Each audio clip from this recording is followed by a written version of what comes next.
Escolhas, estamos fazendo elas o tempo todo, mas na vida adulta você já percebeu que não são apenas as suas escolhas. Você é resultado das suas escolhas e da quantidade inumerável de escolhas que estão fazendo ao seu redor. A vida é assim e a gente lida com isso. O livro de Jonas é o livro das escolhas, escolhas de Jonas, escolhas de Deus, escolhas dos ninivitas, e vamos mergulhar nesse livro se você escolher continuar assistindo. O Fé para Hoje está no ar.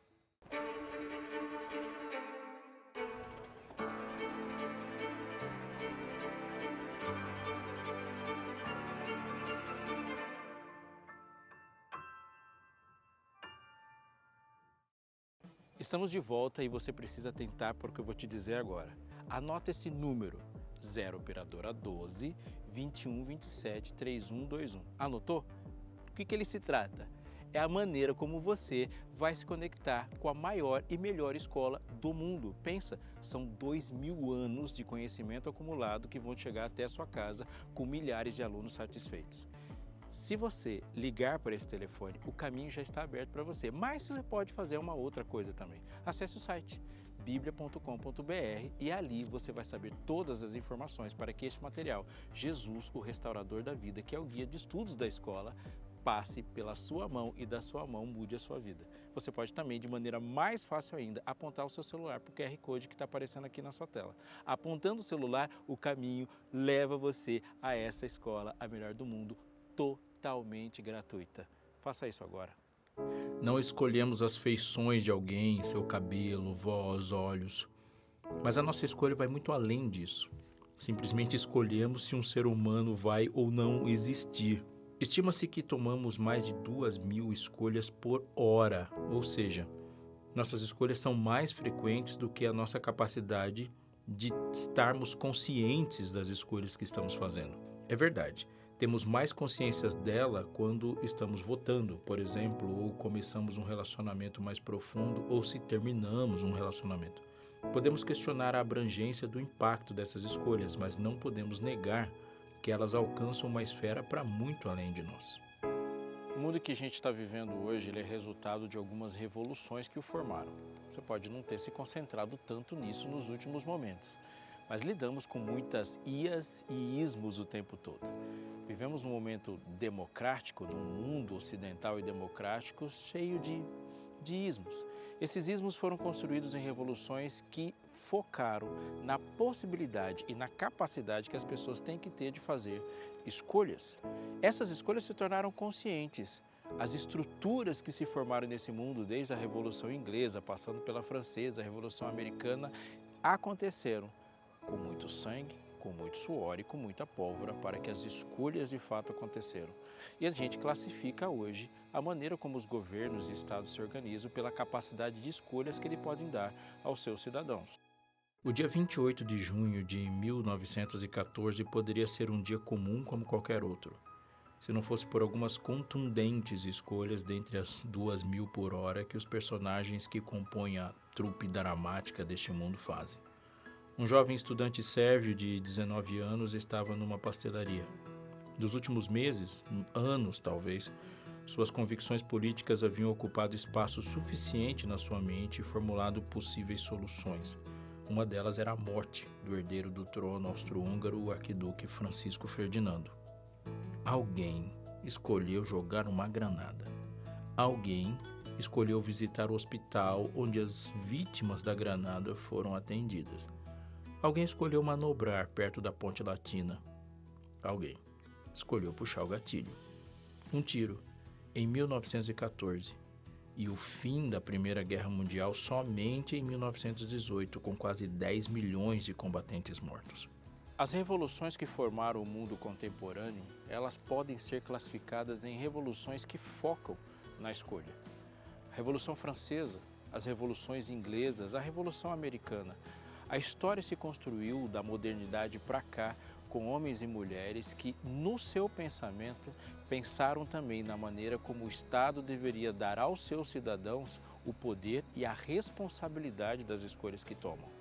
Assim, responsabilizando e dando o direito, vivemos em um mundo e avaliamos o sucesso das construções na vida organizada socialmente assim, pelas escolhas que fazemos e o quanto arcamos com isso.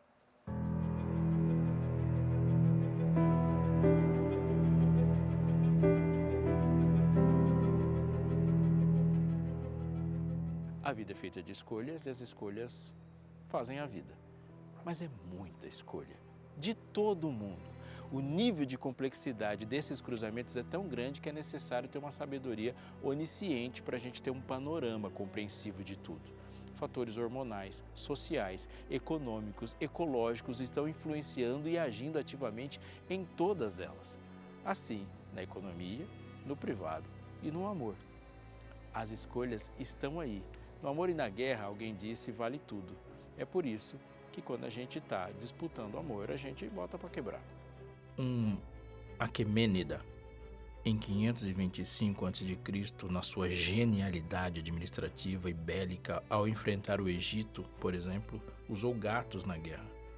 Gatos eram animais considerados sagrados pelos egípcios e o uso dos felinos gerou uma confusão extraordinária, porque os egípcios não sabiam se defendiam seus sagrados gatos ou se defendiam a própria vida.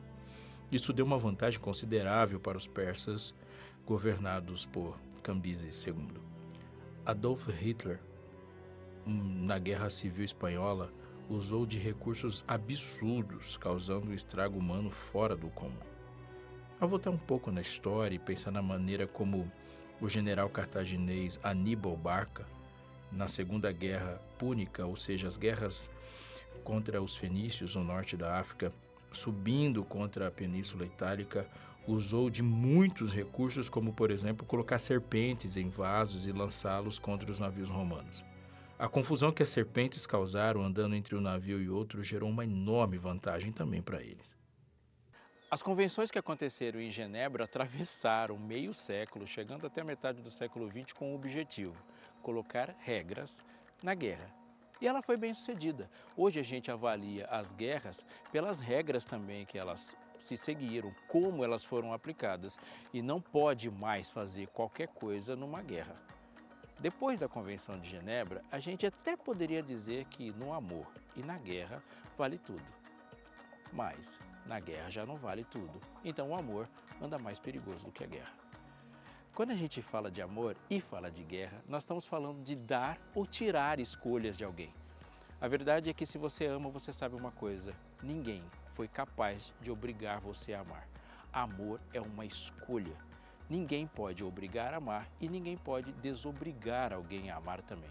Você ama quem você quiser, absolutamente. Você pode ter sentido medo sem querer, raiva sem querer e ter feito coisas sem querer, mas amar você só faz quando quer.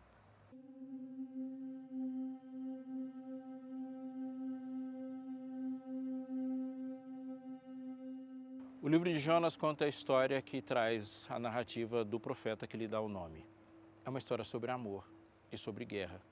Há um contexto mesopotâmico ali, um contexto de uma economia que tenta crescer num mundo todo cheio de guerras ao seu redor.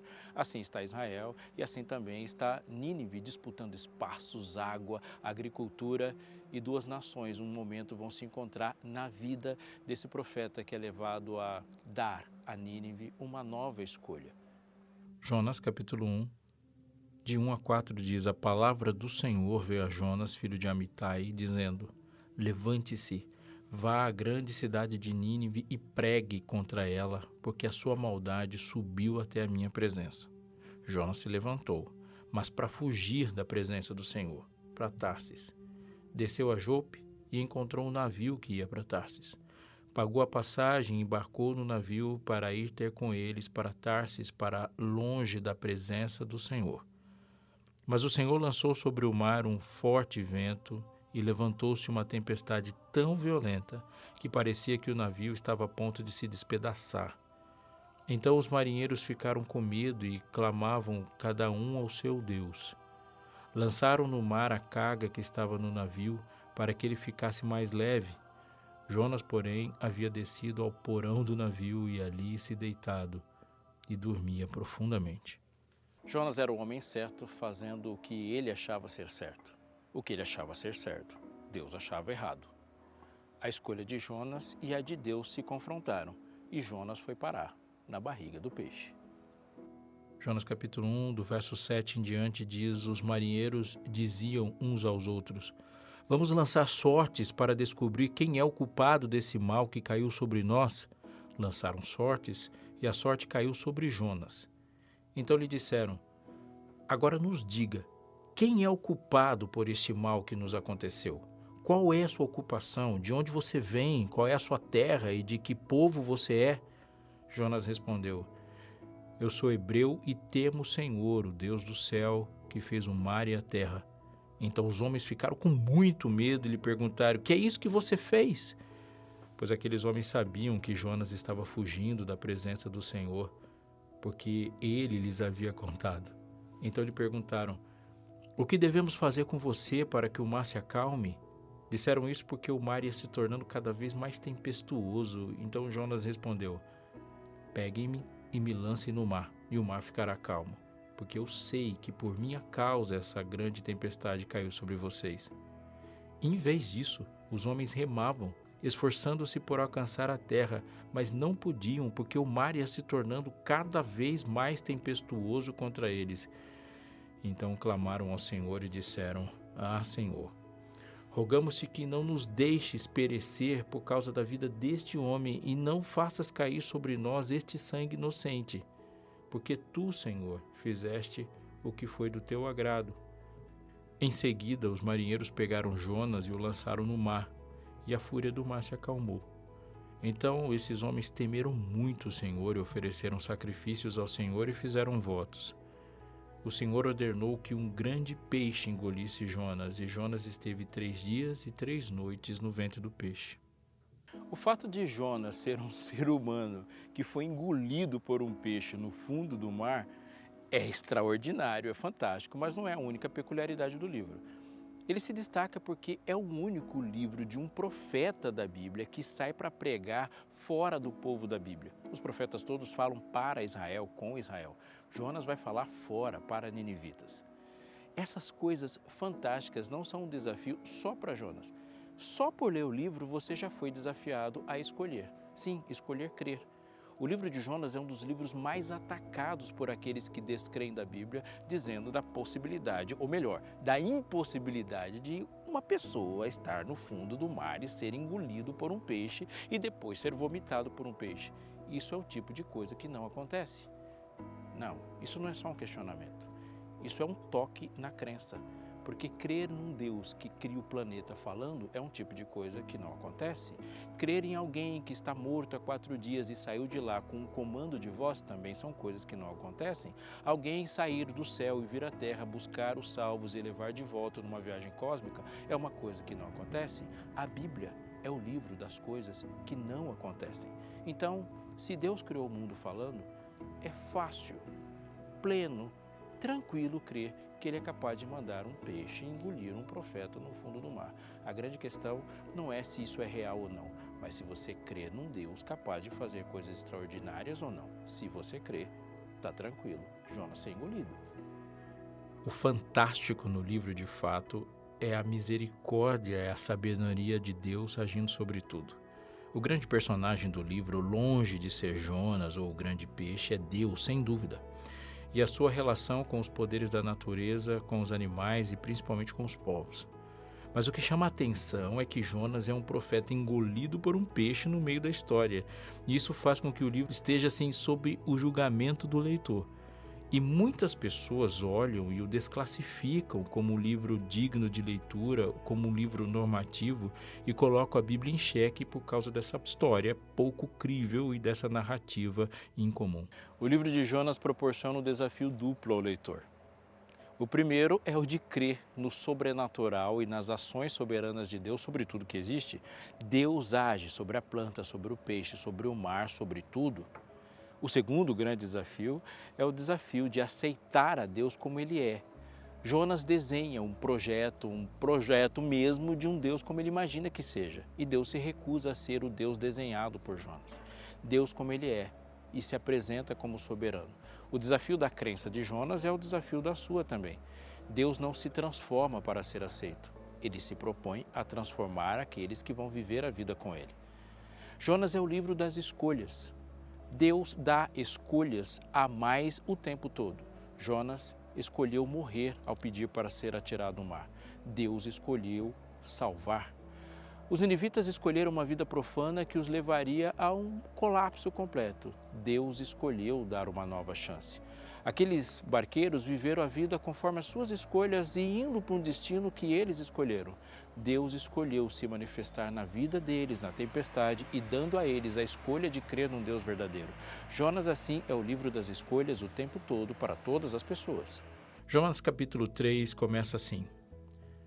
A palavra do Senhor veio a Jonas pela segunda vez, dizendo: levante-se, vá à grande cidade de Nínive, pregue contra ela a mensagem que eu lhe darei. Jonas se levantou e foi a Nínive, segundo a palavra do Senhor. Ora, Nínive era uma cidade muito importante diante de Deus. Eram necessários 3 dias para percorrê-la. Jonas começou a percorrer a cidade caminho de um dia e pregava dizendo: ainda 40 dias e Nínive será destruída. Os ninivitas creram em Deus, proclamaram o jejum e vestiram roupa feita de pano de saco, desde o maior até o menor. Quando essa notícia chegou ao rei de Nínive, ele se levantou do seu trono, tirou as trajes reais, cobriu-se de pano de saco e sentou-se sobre cinzas, e mandou proclamar e divulgar em Nínive o seguinte: por mandado do rei e dos seus nobres, ninguém, nem mesmo os animais, bois e ovelhas, pode comer alguma coisa. Não lhes deem pasto, nem deixe que bebam água. Todos devem ser cobertos de pano de saco, tanto as pessoas como os animais. Então clamaram fortemente a Deus e se converterão, cada um do seu mau caminho e da violência que há nas suas mãos. Quem sabe, talvez Deus se volte e mude de ideia, e então se afaste do furor da sua ira para que não pereçamos. Deus viu o que fizeram e como se converteram do seu mau caminho, e Deus mudou de ideia quanto ao mal que tinha dito que lhes faria, e não o fez. Jonas escolheu não ir para Nínive. Deus escolheu que Jonas fosse para Nínive.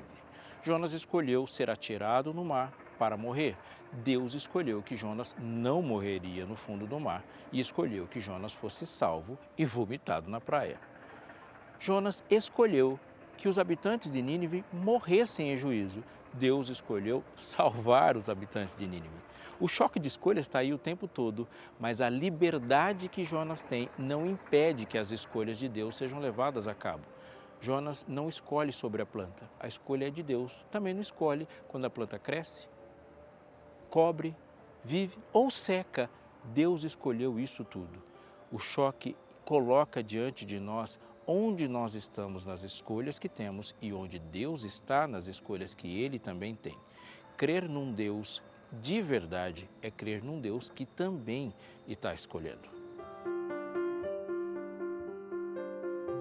Olhando assim panoramicamente pelo livro, a gente vai ter uma percepção rápida de que é o livro, óbvio, das escolhas.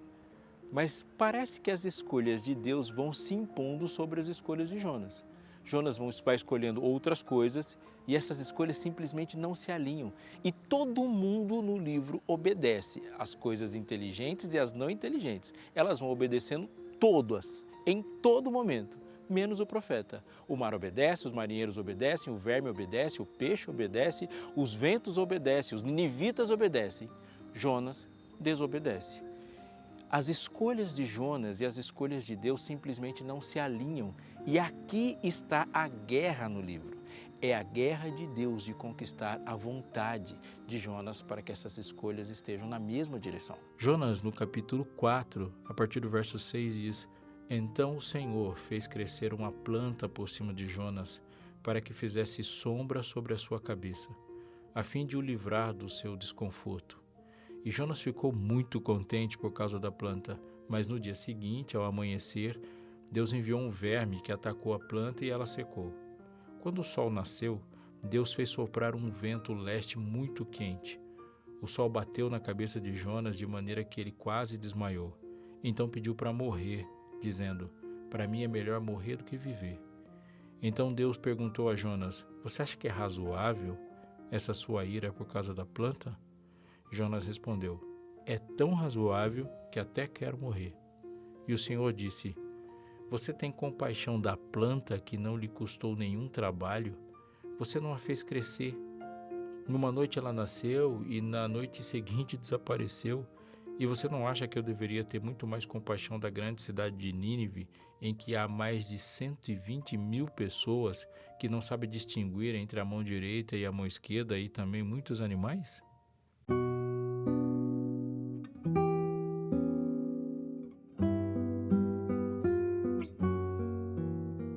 Nas outras vezes em que Deus fala com Jonas no livro, ele ordena e o diálogo se resume apenas a isso. Jonas ouve a ordem divina e decide se vai obedecer ou não. Na primeira vez, ele simplesmente desobedece. Na segunda, ele cumpre a ordem. Mas os últimos versos do capítulo 4, há um diálogo diferente. Deus parte para a conquista. Deus está argumentando com Jonas na tentativa de voltar à sua vontade na sua direção. É possível perceber também o nível maior de complexidade em que a revelação é dada ao profeta e, consequentemente, ao seu povo nesse diálogo. O que os marinheiros souberam para ter a reação que eles tiveram? Que existe um Deus no céu superior que é capaz de controlar os ventos e o mar. A realidade da religião fenícia a que eles estavam sujeitos revela uma cosmovisão que está no pano de fundo da sua resposta no meio daquela tempestade. Aqui está a manifestação de uma cosmovisão predominante nos ritos de adoração do mundo antigo, primitivo, mas não se iluda, isso não morreu. De lá para cá, isso só foi tomando novas formas. A ideia de um Deus que escolhe absolutamente tudo e o adorador está refém de proporcionar a ele uma alegriazinha ou evitar uma tristeza para que essa fúria não alcance. Assim, há um monte de coisas feitas aqui na Terra em ritos para que essa escolha seja favorável.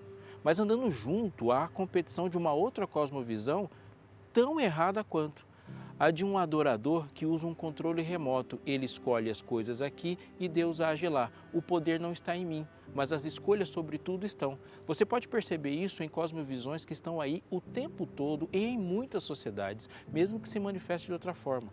Ali, aqueles marinheiros tentaram fazer alguma coisa aqui para que Deus agisse lá. Da mesma forma, os ninivitas achavam que decidiam todas as coisas e Deus ia apenas autorizando e assinando os cheques que eles iam preenchendo. Deus se revela a Jonas de forma persuasiva. Em nenhum momento ele se despe da sua majestade, nem deixa dúvidas sobre a sua soberania. Mas ele chama Jonas ao diálogo.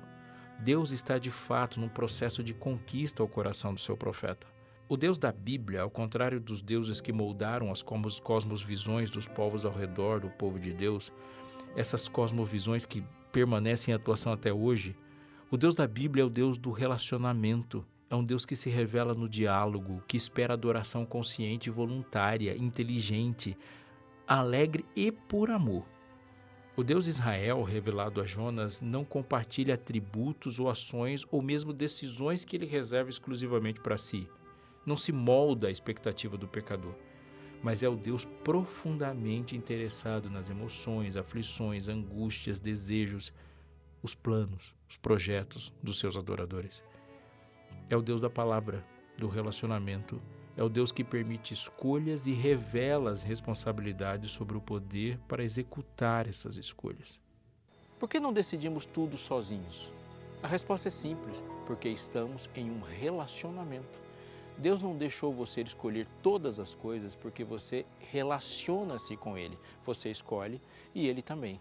Você é uma criatura amada e Ele é um Criador soberano. E o relacionamento se dá nesses termos imutáveis. Deus dos relacionamentos nos proporciona a capacidade de escolher e agir sobre as nossas escolhas, e a imagem de Deus em nós se dá exatamente nesse poder que temos de exercer. E o poder dele também se dá em nos responsabilizar pelas escolhas que fazemos nessa responsabilidade e poder. Jonas decide não pregar e Deus não permite. Jonas decide morrer e Deus não permite. Jonas não decidiu sobre a planta, nem sobre o seu nascimento, nem sobre o seu fim. Ele não decide sobre a temperatura do sol e não decide sobre o destino da população de Nínive. seu remorso, sua raiva, seu senso de justiça humano não impedem que Deus faça a sua vontade. Sobre o que, portanto, é essa conversa nos últimos versos? Se até agora Jonas não tem aparentemente nenhum livre-arbítrio. A conversa agora é exatamente sobre livre-arbítrio. Deus está no centro do universo, ocupando o lugar mais importante de todo o cosmos, no trono de onde tudo se decide, tudo se consolida e todos os destinos se diferenciam. E desta posição, ele dialoga com Jonas sobre uma coisa que ele não vai obrigar Jonas a fazer. Deus não vai obrigar Jonas a amar.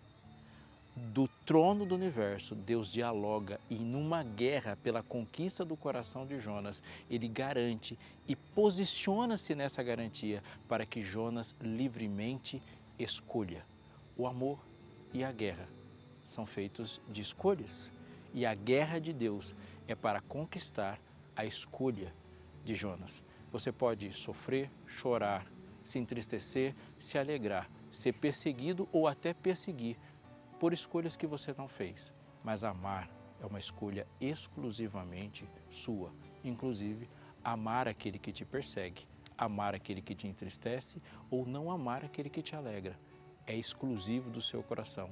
Tudo em relação aos ninivitas Deus escolheu, mas amar os ninivitas só Jonas pode fazer. A essência do ambiente que permite o pecado é a liberdade. Liberdade de escolher. A liberdade de escolher é a razão pela qual existe guerra entre o bem e o mal. Deus entrou em guerra no coração de Jonas para conquistar aquilo que ele não ia obrigar Jonas a fazer. O amor de Jonas seria conquistado pela demonstração do amor de Deus. O último símbolo do capítulo é um ponto de interrogação. Dessa forma, o livro termina do mesmo jeito que ele começa, com um desafio. Você novamente é desafiado não apenas a ler, mas a estar no livro.